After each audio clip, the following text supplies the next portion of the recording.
dia. Por quê? Porque você tem tudo para conquistar, mas tem sido conquistado ao longo dos anos. Por quê? Porque não é forte, você é forte. Por quê? Porque não é poderosa, você é poderosa. Por quê? Porque você não é capaz, você é capaz, mas você deixa. Você não passa em revista a brecha. Desculpa, mas eu vou falar rasgado do jeito que Deus está mandando. Tem uma unção poderosa. Quando Deus te usa é extraordinário. As visões que Deus te deu, as projeções ministeriais, as ideias, a sua devocional, a constituição da sua família, as coisas que Deus tem colocado na sua mente, a sua capacidade, o seu potencial, o seu poder de ebulição e de explosão nas coisas de Deus tem sido extraordinário. E você diz: Senhor, o que está acontecendo? Eu tenho tudo para conquistar, mas tenho sido conquistada pela depressão, conquistada pelo desânimo, conquistada pela tristeza, conquistada pelo complexo de inferioridade. E Deus está dizendo: você é forte, você é imponente, você é poderosa, mas não tem passado em revista as brechas. Entra Alexandre Epifânio, Antíoco Epifânio. Depois que ele entra, já estamos falando de anos mais para frente, Igreja de Cristo sendo instaurada em todos os lugares. Nesse período que a Igreja de Cristo já está sendo instaurada em todos os lugares, Judeia, Samaria e confins da terra, estamos falando do corpo de Cristo já muito bem firmado sobre a face da terra. Construção então da igreja em Sardes. Ano 17, pouco mais atrás, os 7 depois de Cristo. Quando no ano 17 depois de Cristo, então um grande terremoto. Nem Creso, nem Alexandre, nem Epifânio, nem ninguém. Um terremoto vem e arrebenta com muro, com porta, com casa, com economia, arrebenta com tudo. Sardes fica esquecida. Então a igreja de Deus se reconstrói, ou é construída, melhor dizendo, em Sardes depois de um avassalador terremoto. E você com medo de terremoto.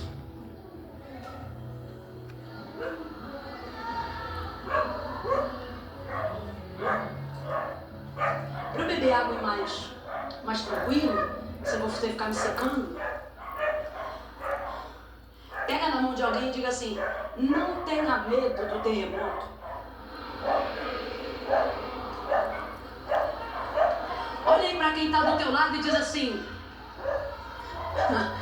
a igreja, diga, a igreja não tem medo de terremoto. Eu sei, preciso tomar cuidado com essas palavras. Não quero ser leviana, mas profeticamente, porque é para isso que eu estou me prestando nessa manhã, nessa tarde, não é à toa a igreja vir logo depois do terremoto. Não é à toa o contexto de Sardes viver uma reconstrução pelo imperador chamado Tibérios, logo depois que a igreja se instaura lá depois de um terremoto. A igreja de Cristo, então, é estabelecida depois desse terremoto e construída e edificada, imponente, poderosa. A igreja, geograficamente falando, tanto territorial quanto espiritualmente, precisa aprender uma coisa acerca de cidade. Todas vocês que são congregações, redobrem a atenção. Ou você influencia a cidade, ou a cidade influencia você. Ou você estabelece governo sobre o seu bairro, ou o seu bairro sitiará a sua igreja. Se você vem na frente depois do processo de destruição, primeira coisa que nós representamos como igreja, a capacidade em nós de trazer reconstrução aonde havia só escombro. A igreja vai ser reconstruída a partir de restos. A igreja vai ser edificada a partir daquilo que sobrou, mas não vai ser feita de qualquer maneira. Vai ser feita de maneira excelente, porque não é porque sobrou que significa que não seja bom. Pelo contrário, é tão bom que dá para ser reutilizado. Não, você vai entender isso aqui, porque eu não quero que fique parecendo que eu estou tentando forçar para aplicar a ideia que Deus me deu. Até porque eu não tenho ideia não, Deus me deu uma revelação e falou para pregar. Agora, o que acontece?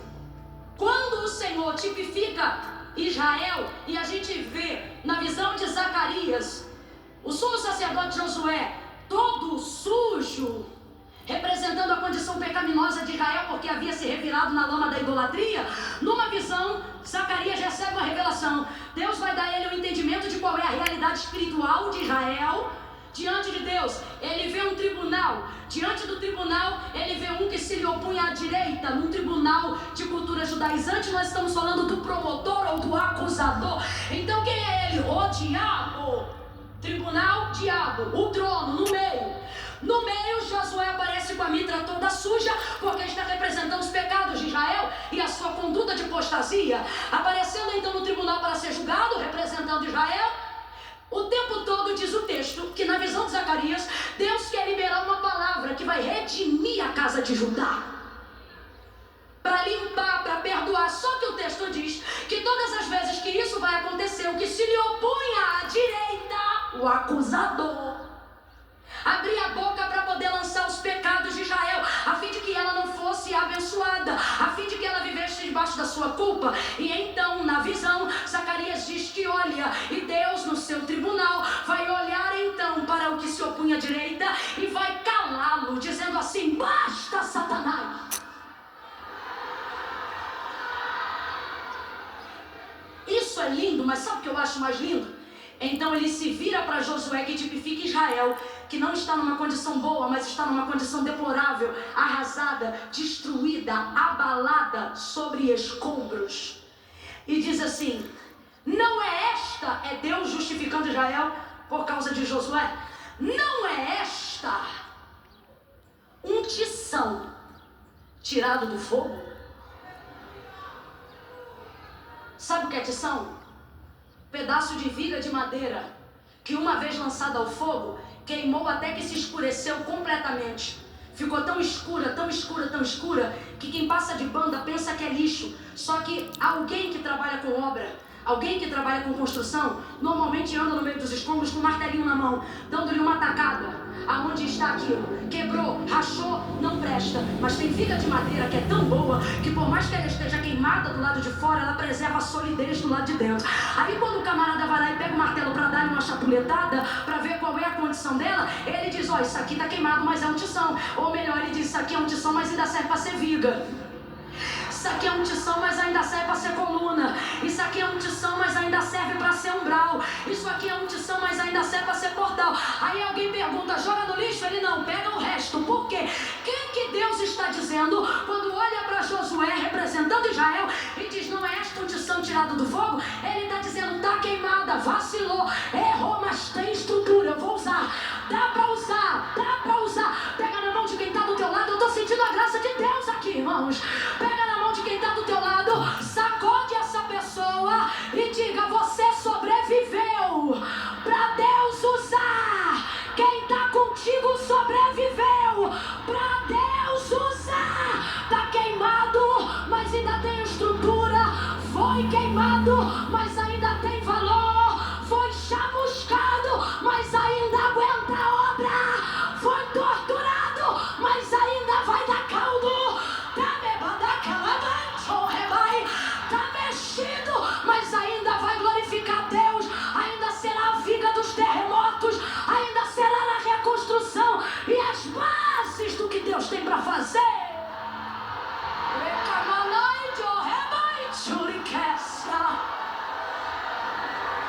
Alguém diz: desliga. Deus diz: vê primeiro, hein? Vê se ainda não tem estrutura, hein? Alguém diz: tira ela. Deus está dizendo a alguém: vê primeiro, hein? Vê se não queimou só por fora. Vê se a semente da fé ainda está guardada. Vê se a esperança foi preservada. Volta para Sardes para você entender. Os que escapam. Escapam do quê? A igreja escapou do terremoto.